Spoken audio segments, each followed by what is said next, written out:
আলামিনের হাবিব জনাব মুহাম্মদ রাসূলুল্লাহ সাল্লাল্লাহু আলাইহি ওয়াসাল্লাম বলেছেন, কিয়ামতের ময়দানে আল্লাহর কসম করে বলছি, সেদিন জাহান্নামীদের ভীষণ কষ্ট হবে আর জান্নাতীদের জন্য অত্যন্ত আসান হবে, অবস্থাটা খুবই আরামের হবে। নবীজি বলেন, এক ফরজ নামাজ, এক ওয়াক্ত ফরজ নামাজ আদায় করতে যে সময়টুকুন লাগে, কিয়ামতের মাঠের এই সময়, এত বড় বিরাট লম্বা সময় জান্নাতীদের জন্য এরকম হালকা হয়ে যাবে। সুবহানাল্লাহ। হযরত আবু সাঈদ খুদরী রাদিয়াল্লাহু তাআলা আনহু হাদিস কেন বর্ণনা করেছেন, এক ওয়াক্ত নামাজ, একটা ফরজ নামাজ পড়তে যতটুকুন সময় লাগে, এতটুকুন সময়ের ভেতরে জান্নাতীদের কারবার শেষ হয়ে যাবে। সুবহানাল্লাহ বিহামদি।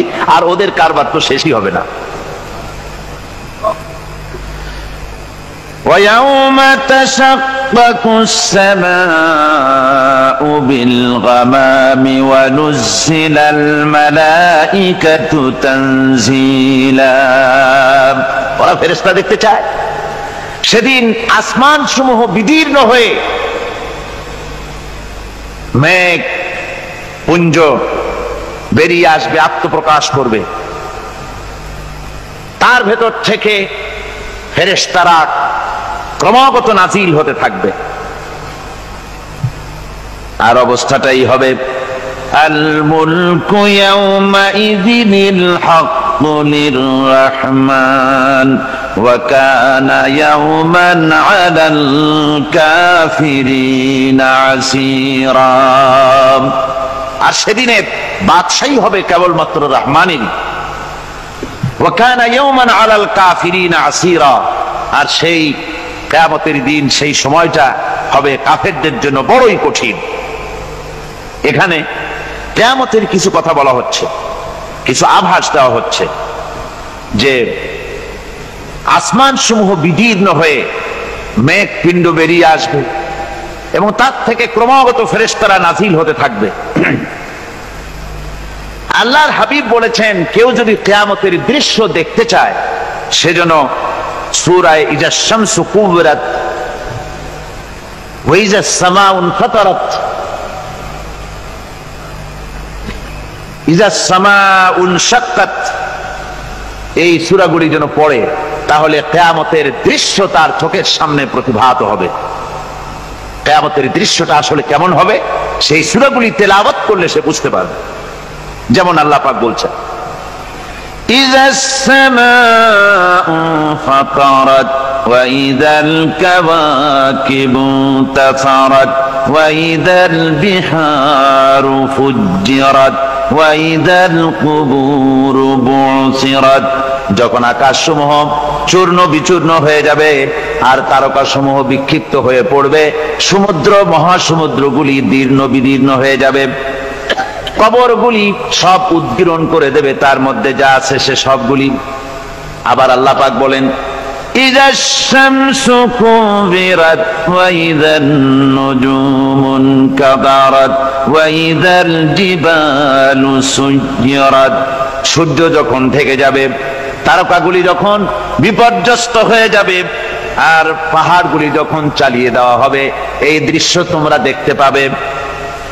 فإذا النجوم طمست وإذا السماء فرجت وإذا الجبال نسفت। সেদিন অবস্থা এমন হবে, সমস্ত তারকাগুলি স্তিমিত হয়ে যাবে আর আকাশসমূহ দীর্ণ বিদীর্ণ হয়ে যাবে। আর দেখতে পাবে পাহাড়গুলি, সমস্ত পাহাড়গুলিকে উড়িয়ে দেওয়া হবে। আবার অবস্থা আরো কি হবে, فإذا برق البصر وخسف القمر وجمع الشمس والقمر। যখন চক্ষু বিস্ফারিত হয়ে যাবে মানুষের, চাঁদ আর সূর্য নিষ্প্রভ হয়ে যাবে, সব একাকার হয়ে যাবে, চন্দ্র এবং সূর্য তার অস্তিত্বকে হারিয়ে ফেলবে। শুধু তাই নয়, ওয়াহুমিলাতিল আরদু ওয়াল জিবালু ফাদুক্কাতা দাক্কাতাও ওয়াহিদা। জমিন ও পাহাড়গুলির মধ্যে সংঘর্ষ লাগিয়ে দেওয়া হবে আর তা এক ধাক্কায় জমিন এবং সমস্ত পাহাড়গুলি চূর্ণ বিচূর্ণ হয়ে যাবে। সুবহানাল্লাহি ওয়া বিহামদিহি। আল্লাহ রাব্বুল আলামিন বলছেন, এইভাবে করে কিয়ামতের দৃশ্য, বিভীষিকাময় দৃশ্য তোমরা দেখতে পাবে। আর সেদিনের রাজত্বটা কার হবে? আল মুলকু ইয়াউমাইযিনিল হাক্কু লির-রাহমান। সেদিনের রাজত্ব হবে কেবলমাত্র রহমানের। অর্থাৎ যেসব কৃত্রিম বাদশাহী দেখে তোমাদের চোখে ধাঁধা লেগে গিয়েছে, তোমাদেরকে দুনিয়ার বাদশাহী দেখে তোমরা ধোঁকায় পড়ে গিয়েছো, এসব বাদশাহী কিছুই টিকবে না সেদিন। সেদিন শুধু বাদশাহী থাকবে একমাত্র আল্লাহ পাকের। কার থাকবে বাদশাহী? যারা বলেন কার? আল্লাহ রাব্বুল আলামিন যখন কিছুই থাকবে না ঘোষণা করবেন লিমানিল মুলকুল ইয়াউম লিল্লাহিল ওয়াহিদুল কাহ্হার। আজকে কার রাজত্ব? চারিদিক থেকে আওয়াজ আসতে থাকবে, পরাক্রমশালী আল্লাহ রাব্বুল আলামিনের রাজত্ব আর কারো নয়। হাদিস শরীফে এসেছে, বুখারী মুসলিম শরীফের হাদিসে এসেছে, আল্লাহর নবী বলেন আল্লাহ রাব্বুল আলামিন তখন তার এক হাতে আকাশ মণ্ডলীকে ধারণ করবেন, আর এক হাতে জমিনকে ধারণ করবেন। আকাশ মণ্ডলী এক হাতে, জমিন এক হাতে। এভাবে আল্লাহ রাব্বুল আলামিন বলবেন আইনাল জাব্বারুন আইনাল মুতাকাব্বিরুন। কোথায় সেই স্বৈরাচারীরা? কোথায় সেই দুর্বিনীত অহংকারী স্বৈরাচার যারা আমার জমিনের উপরে, আমার মানুষের উপরে রাজত্ব চালিয়েছে? তারা আজকে কোথায়? কোথায় সেই অহংকারীরা? আল্লাহ পাক সেদিন যে বলবেন, সেদিন তো বলবেন, কিন্তু দুনিয়ার মাঝেও স্বৈরাচার যারা, অহংকারী যারা, তাদের শাস্তি পৃথিবীর বুকেও দেন, আর সেদিন তো দিবেনই। কত স্বৈরাচার আমরা দেখলাম, কত অহংকারী দেখলাম, যাদের তর্জনী হেননে লক্ষ কোটি কোটি মানুষ উঠতো আর বসতো। তাদের জিল্লাতির সঙ্গে আল্লাহ রাব্বুল আলামিন কতজনকে বিদায় করে দিলেন। ফুলের মালা নিয়ে কুলাতে পারে নাই, পা থেকে শুরু করে গলা পর্যন্ত ফুলের মালা দিয়া ডুবাই দিল ভক্তরা। আবার আল্লাহ রাব্বুল আলামিন এমন শাস্তি দিলেন, ফুলের মালার পরিবর্তে জুতার মালা নিয়ে জেলের মধ্যে ঢুকাইয়া দিলেন। ঠিক কিনা গণ?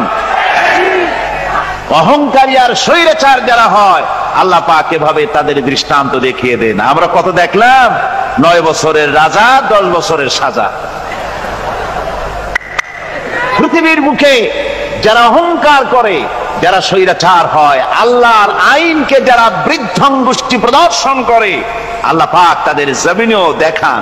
এখানে চূড়ান্ত ফয়সালা আল্লাহ করেন না, আসল ফয়সালার জায়গা তো আছেই, তবে এখানে নমুনা দেখায় দেন। কিন্তু মুশকিল হচ্ছে, ইতিহাসের সবচাইতে বড় শিক্ষা হলো ইতিহাস থেকে মানুষেরা শিক্ষা গ্রহণ করে না। একজনে যে কাম করে বিপদে পড়ে, আর একজন এসে আবার সেই পথেই অগ্রসর হয়, নিশ্চিত মৃত্যুর পথে। আমার বন্ধুগণ, আল্লাহ পাক বলছেন সেই দিন আমার রাজত্ব হবে, আর কারো রাজত্ব হবে না। ওয়াকানা ইয়াওমান আলাল কাফিরিনা আসীরা। আর ওই দিনটা, ওই কিয়ামতের দিন হবে কাফেরদের জন্য সবচাইতে কঠিন। সবচাইতে কঠিন হবে কাদের জন্য? কাফেরদের জন্য। কাফের কারা? কাফের হচ্ছে তারা যারা নাকি আল্লাহর আইনকে অস্বীকার করেছে, আল্লাহকে অস্বীকার করেছে, আল্লাহর আইনকে অস্বীকার করেছে। ওরা কি? কাফের। কুফর শব্দের অর্থ হচ্ছে গোপন করা। এই জন্য অন্ধকার রাতকে আরবিতে কাফের বলা হয়েছে, অর্থাৎ যা সব জিনিসকে অন্ধকার দিয়ে ঢেকে দেয়।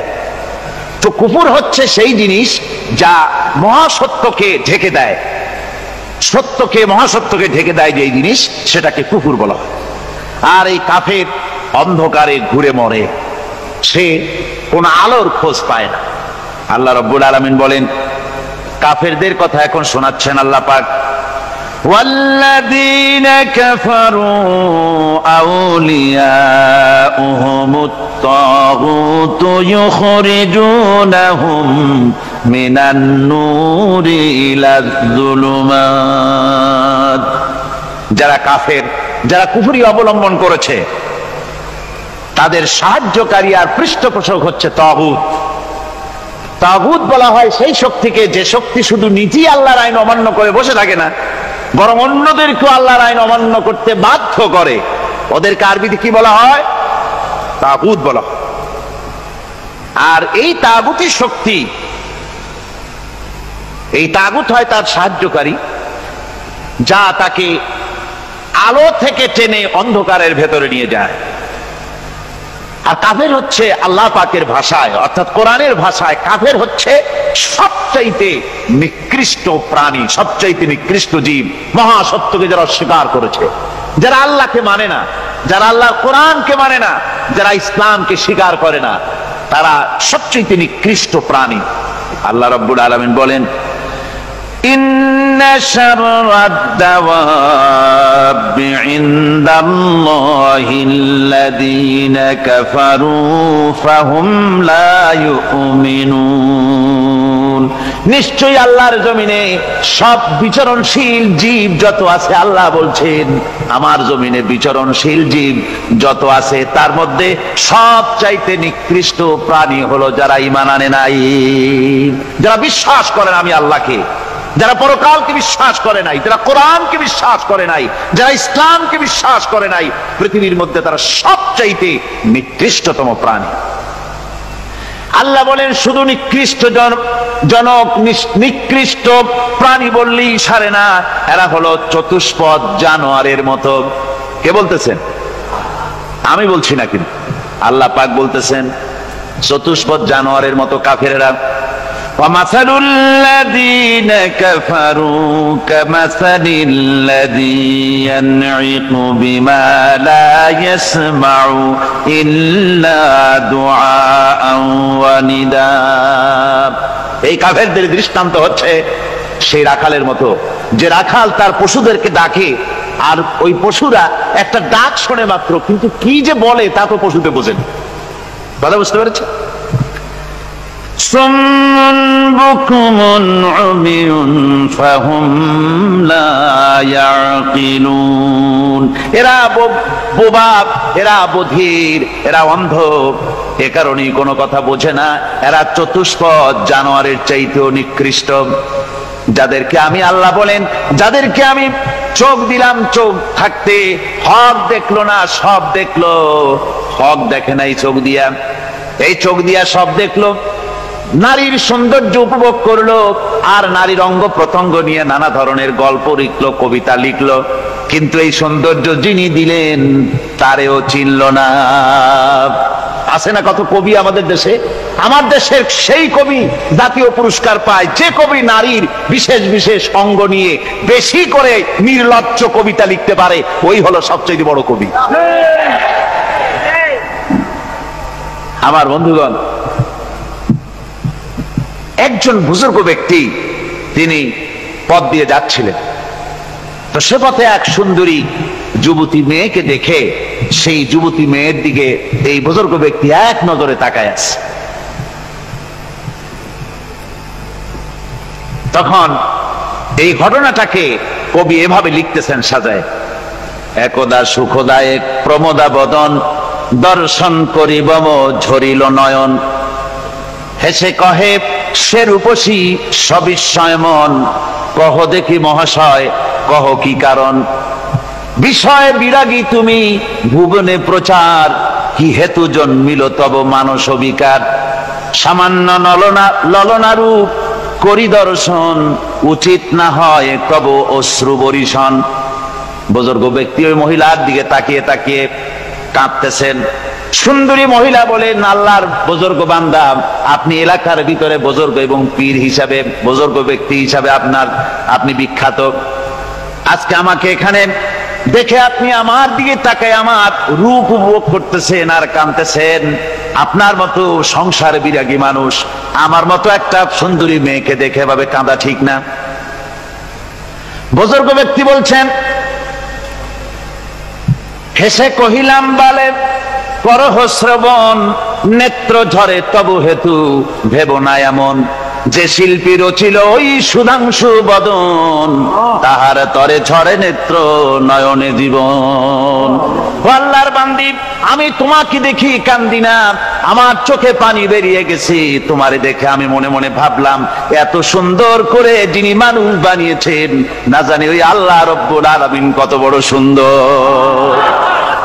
আমার ভাইরা, সুতরাং চোখ থাকতে ওরা আল্লাহ রাব্বুল আলামিনের কুদরত ওরা দেখে নাই, কান থাকতে কোরআনের আওয়াজ ওদের কানের মধ্যে ঢোকে নাই, বিবেক থাকতে আল্লাহর দ্বীনকে বুঝতে পারে নাই, চিন্তা করতে পারে নাই। আল্লাহ রাব্বুল আলামিন বলেন, উলাইকা কাল্লানাম, এরা হলো চতুষ্পদ জানোয়ার, বালহুম আদাল, শুধু জানোয়ার না, জানোয়ারের চাইতেও নিকৃষ্ট। এমনই জানোয়ার, আল্লাহ বলেন শুধু জানোয়ার না, জানোয়ারের মতো শুধু খায়, জনমের মতো। والذين كفروا يتمتعون ويأكلون كما تأكل الأنعام। এই কাফেরগুলির কাম শুধু ফুর্তি করা, গান বাজনা, নাটক, গল্প, এই সব কাজ তাদের। নামাজ নাই, রোজা নাই, আল্লাহর চিন্তা নাই, তাহাজ্জুদ নাই, পরহেজগারি নাই, শুধু গান আর নাচ। দেখেন না ফুর্তি। এই যে 1 জানুয়ারি রাত 12টার সময় আমার ঘুম ভেঙে গেল, এই যেখানে আমি ছিলাম, বিকট আওয়াজ। আমি মনে করলাম পাশের বাড়ি বুঝি ডাকাত পড়ছে।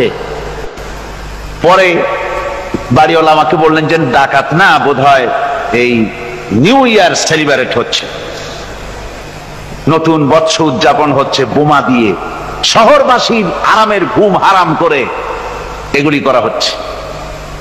এ তো গেল 1 জানুয়ারি। আর যখন আমাদের নিজেরটা যখন আসে, অর্থাৎ 1 বৈশাখ, তখন দেখছেন অবস্থা 1 বৈশাখে। এবছর আমাদের দেশে 1 বৈশাখে ঢাকায় যে দৃশ্য আমি টিভির মধ্যে দেখলাম, তাতে আমার মনে হয়নি যে 12 কোটি মুসলমানের দেশে রাজধানীতে এই দৃশ্য হচ্ছে। আমার মনে হচ্ছিল এটা বুঝি কলকাতা অথবা অন্য কোনো শহর হবে। আমি দেখলাম সমস্ত যুবক যুবতী, নারী পুরুষ, বিভিন্ন বয়সের লোক সব একসঙ্গে রাস্তায় নেমেছে, নাচতেছে। তার মধ্যে বুদ্ধিজীবী আছে, শিক্ষিত লোক আছে, সমানে নাচতেছে।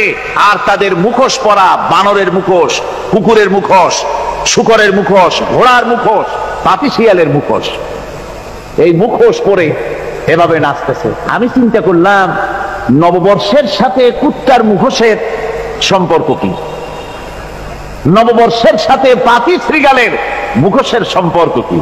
তাহলে ওরা কি বলতে চায় যে আগামী বছরটা আমরা কুত্তার ভূমিকায় অ্যাক্টিং করব, অথবা শৃগালের মতো ধূর্তামি করব জাতির সাথে?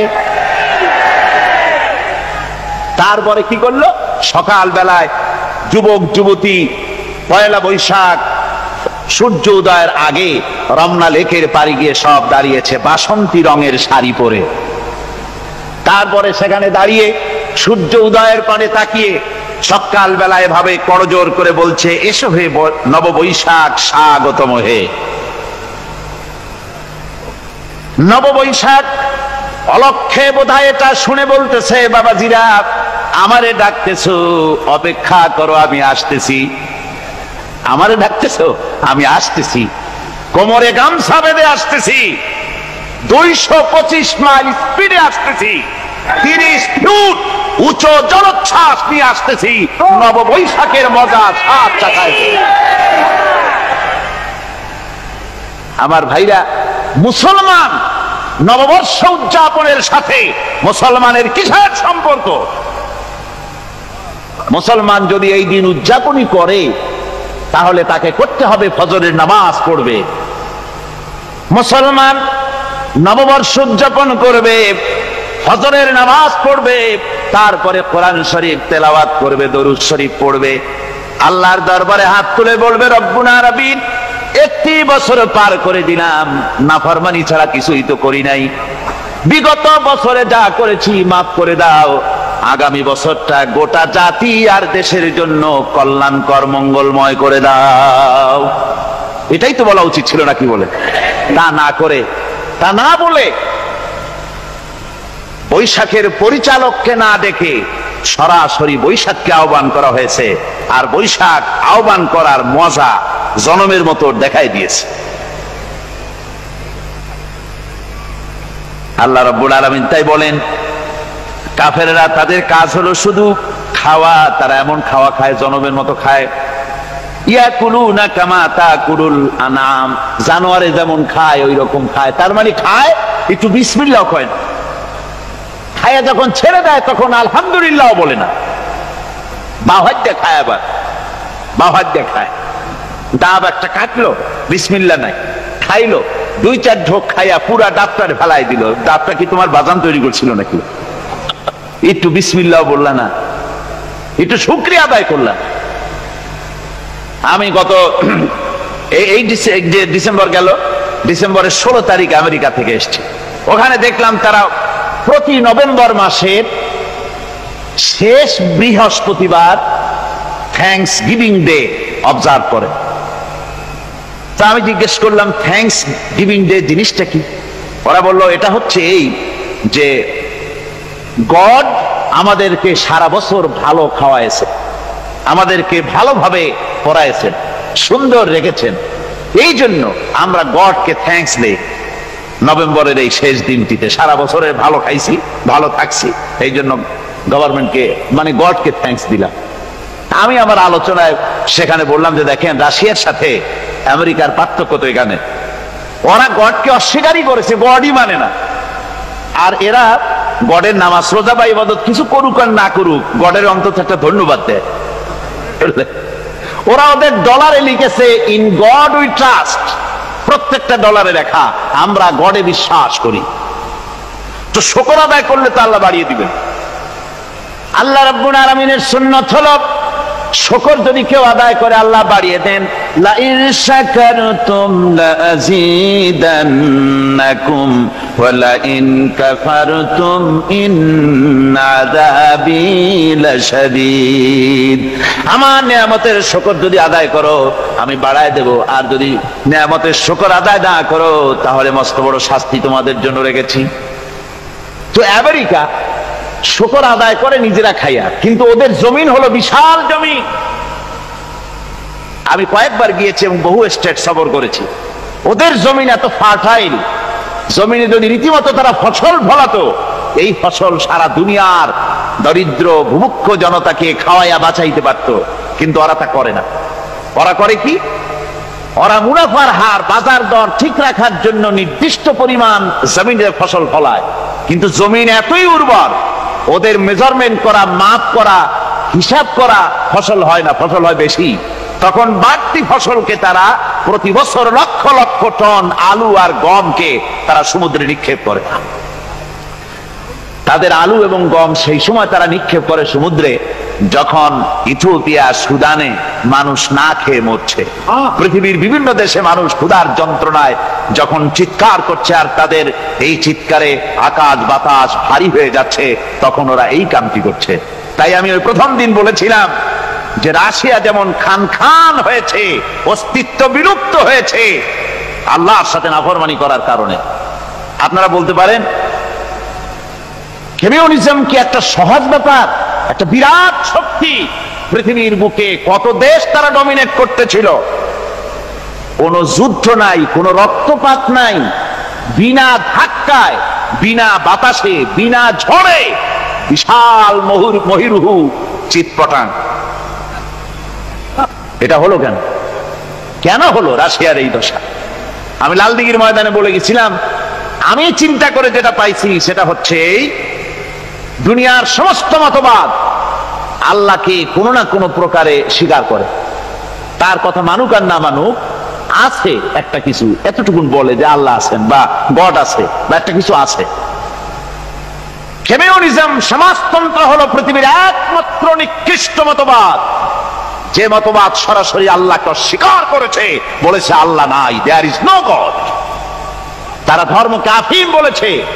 আল্লাহ পাক তাই কোন যুদ্ধ ছাড়া, কোন মারামারি ছাড়া, কোন রক্তপাত ছাড়া এই বিশাল শক্তিকে ফুৎকারে উড়িয়ে দিলেন, তুলার মতো হয়ে, গোটা রাশিয়া তুলার মতো হয়ে পেঁজা তুলা, ধোনা তুলার মতো হয়ে সব উড়ে চলে গিয়েছে, অস্তিত্ব বিলুপ্ত হয়ে গিয়েছে।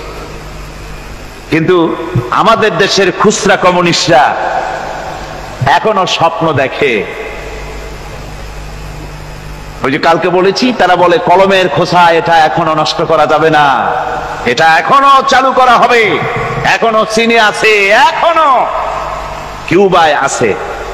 ওই কিউবা থেকে, চীন থেকে ফিদেল কাস্ট্রোর একটু আওয়াজ শোনে, চীন থেকে মিস্টার ব্যাং না কি জানি না, ব্যাং, এর আওয়াজ শোনে আর তাই মনে করে এ বুঝি সমাজতন্ত্রের বিজয়ের গান। না, চীন থেকে আর কিউবা থেকে যে আওয়াজ আজকে উঠতেছে, এই আওয়াজ সমাজতন্ত্রের বিজয়ের আওয়াজ নয়, এটা হলো সমাজতন্ত্রের মরণ যন্ত্রণার গোঙানির আওয়াজ। কাজেই এরা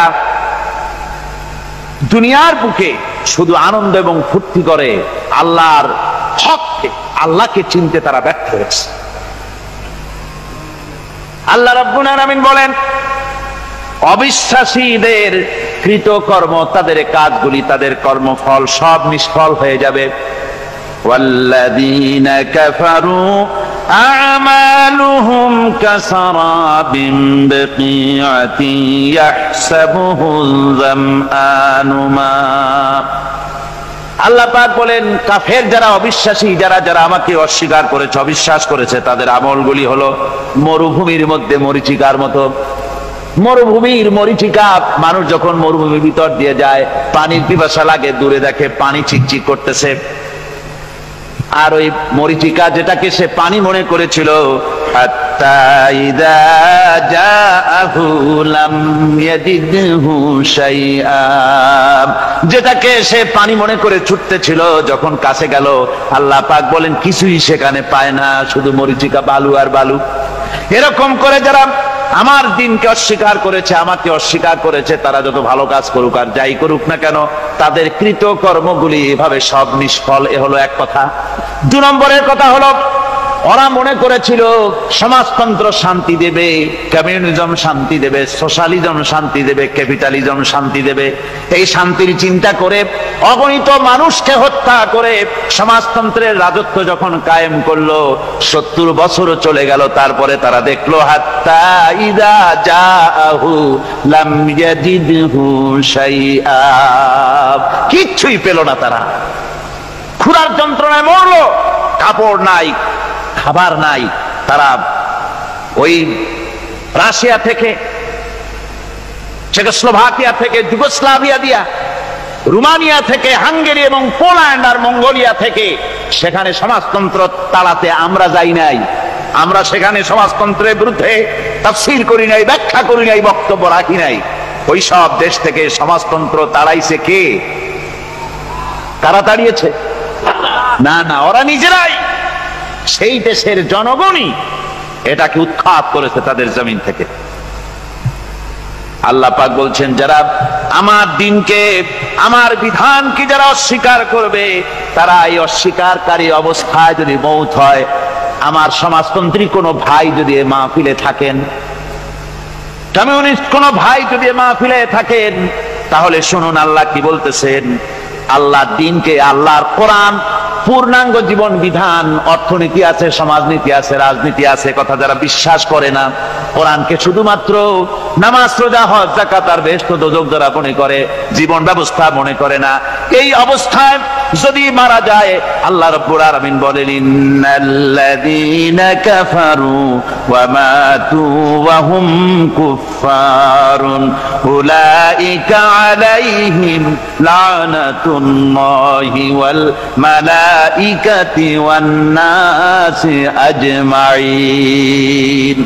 আল্লাহ রাব্বুল আলামিন বলেন, আমাকে অস্বীকার করার অবস্থায়, আমার দিনকে, বিধানকে অস্বীকার করার অবস্থায় যদি মৌত হয়ে যায়, তাহলে আল্লাহ, ফেরেশতা এবং তাম পৃথিবীবাসীর অভিসম্পদ তার উপরে হতে থাকে, লানত হতে থাকে। খালিদিনা ফিহা লা ইউখাফফাফু আনহুমুল আযাবু ওয়া লা হুম ইউনজারুন। এই অবিসম্পাত অবস্থায় তারা সব সময় লিপ্ত থাকবে, না তাদের আযাবকে কমায় দেওয়া হবে আর না তাদের কোন রকম অবকাশ দেওয়া হবে।